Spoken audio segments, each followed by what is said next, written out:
त्यहाँ जाने भरौटेहरू छ नि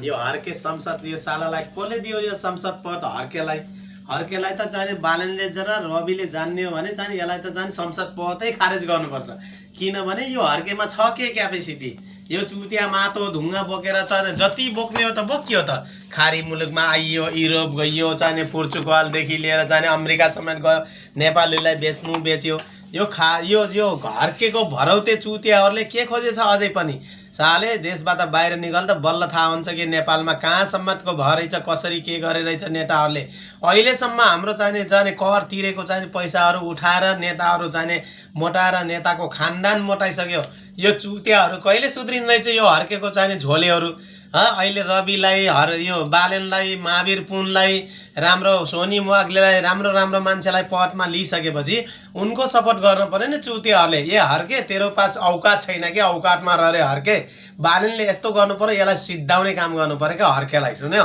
बालेन सरकारसम्म यो पुगोस् के हर्के भनेको के छ औकात हर्केको केही पनि छैन त्यो सालाले अब इन्डियाको अनि चाहिँ रह्यो इन्डियामा चाहिँ देख त अहिले बोर्डर बन्द हुँदा बित्तिकै सौर्यालको सामानमा बालेनले प्रतिबन्ध लगाइसकेपछि कस्तो आकार भएको छ हो त्यस्तो लिपुले कालापानी लिम्पिया धुरा अनि उत्तराखण्ड तक हाम्रो पहिलाको इतिहास हेरे भरौतेहरू यो झोले नेपालको झोले छ नि चुतिया पहिला त नेपालमा जनता सुध्रिम के कति भरौती हो जनता भनेको जनताले केही नबुझ्ने किन हो यो जनताको चाहिँ यो चाहिँ पहिला कुरो त यो जनता भेरो छ नि यो भेरोको समझमा आउनु पर्यो के जनताले बुझ्नु पर्यो नेता हाम्रो देशमा कस्तो आउनु पर्यो त्यसैको बालेनकै पछि लागेछ खै यो त कान काट्ने दिदी हेर्नु त रारीको छोरी हो त्यही भएर